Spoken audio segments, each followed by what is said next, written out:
இதை கடந்து இன்னொரு செய்தியும் கவனிக்கத்தக்கதாக மாறி இருக்கிறது. குழந்தை தொழிலாளர் மீட்பு.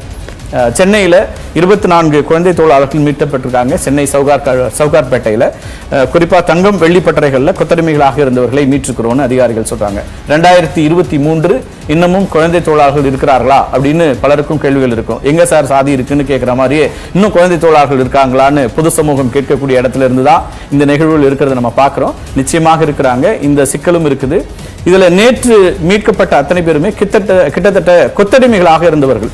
நீங்க வெளிமாநிலத்தை சார்ந்தவர்கள் 5000 ரூபாய் அது மாதிரி சம்பளத்துக்காக கொத்தடிமைகளாக ஒரு முன் தொகை கொடுக்கப்பட்டு அவர்களை ஒட்டுமொத்தமா இங்க இந்த தொழிலில் ஈடுபடுத்தப்பட்டிருக்காங்க. ரொம்ப குறிப்பா தங்கம் வெள்ளி பட்டறைகள்ல தான் இவர்கள் கொத்தடிமைகளாக இருந்ததை பார்க்கிறோம். அவர்களை மீட்டிருக்கிறோம் அப்படிங்கிறது அதிகாரிகள் சொல்லக்கூடியது. ஊதியம் இல்ல, 12 மணி நேர வேலை அப்படின்னு கடுமையான வேலைகளை கொடுக்கக்கூடிய ஒரு இடம் என்றுதான் இந்த கொத்தடிமைகளாக இருக்கக்கூடியது. 14 வயதுக்கு குறைவா இதுல கொத்தடிமைகள் ஏன் இருக்காங்க? இன்னமும் இதற்கான சட்டங்கள் இல்லையா? குழந்தை தொழிலாளர்களுக்கான சட்டங்கள்ல என்ன சிக்கல் இருக்கிறது அப்படிங்கிற கேள்விகளும் கூட நம்ம இருக்கிறத பார்க்கிறோம்.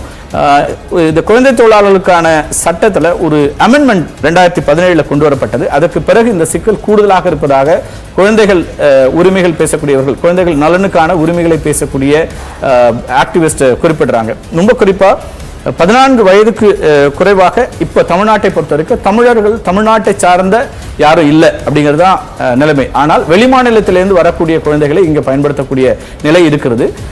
இன்னொரு பக்கம் பார்க்கிறோம், நம்ம வெளிமாநிலத்திலிருந்து இருக்கவங்க தானே அப்படின்ற விதமா பார்க்கிறோம். குழந்தைகளை குழந்தைகளாக பார்க்க வேண்டிய அவசியம் இருக்கு. தமிழ்நாட்டு குழந்தைகளா அல்லது வெளிமாநில குழந்தைகளா வெளிநாட்டு குழந்தைகளா என்றெல்லாம் பார்க்கறது இல்லை. குழந்தைகள் தான். அவர்களுக்கான உரிமைகள் நம்ம பார்க்க வேண்டியிருக்கிறது. அந்த பார்வையும் கூட மாற்றப்பட வேண்டும். அப்படி இருக்கும்போது 15 to 18 வரைக்கும் இருக்கக்கூடிய வயதுல இருக்கக்கூடியவர்களை ஒரு பெரிய அளவுக்கு அபாயகரமான வேலைகள் இல்லை அப்படிங்கிற இடத்துல எல்லாம் பயன்படுத்தலாங்கிற ஒரு அமெண்ட்மெண்ட்டை இந்த 2017 சட்டத்துல கொண்டு வராங்க, சட்ட திருத்தமாக கொண்டு வராங்க. அதை பயன்படுத்தி நிறைய இடங்கள்ல இப்ப குழந்தை தொழிலாளர்கள் இருக்கிறத பார்க்கிறோம். குறிப்பா நூற்பாலைகள்ல இருக்கிறாங்க, அதே போல ரைஸ் மில்ஸ்ல பயன்படுத்தப்படுறாங்க, பண்ணைகள்ல பயன்படுத்தப்படுறாங்க. பெருமளவுக்கு வெளிமாநிலத்திலிருந்து கொண்டு வரப்படக்கூடியவர்கள் இருக்கிறாங்க. இன்னொரு முக்கியமான அம்சமும் இந்த அமெண்ட்மெண்ட்ல கொண்டு வரப்பட்டது.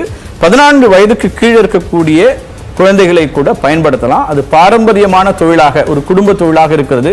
குடும்பத்தினர் பள்ளி செல்லக்கூடிய நேரத்திற்கு பிறகு மற்ற நேரங்களில் குழந்தைகளை பயன்படுத்தலாம் அப்படிங்கிற ஒரு விதமான வாய்ப்பும் இந்த அமெண்ட்மெண்ட்ல ஏற்படுத்தப்பட்டது. இதுவும் ஒரு சிக்கலான ஒரு விஷயம். ஏன்னா குழந்தைகளை, அவர்களுக்கான நேரத்தை, அவர்களுக்கான உரிமைகளை கொடுக்க வேண்டிய ஒரு இடத்துல இருந்து சர்வதேச நாடுகளும் இன்னைக்கு குழந்தைகள் உரிமை பற்றியெல்லாம் முழுமையா பேசக்கூடிய இடத்துல நம்ம இந்த சட்ட திருத்தங்கள் என்பது குழந்தைகள் உரிமைகளுக்கு எதிராக இருக்கிறது, இதெல்லாம் மாற்றப்பட வேண்டும் அப்படிங்கிற கோரிக்கைகளையும் கூட செயற்பாட்டாளர்கள் தொடர்ச்சியாக முன்வைக்கிறாங்க.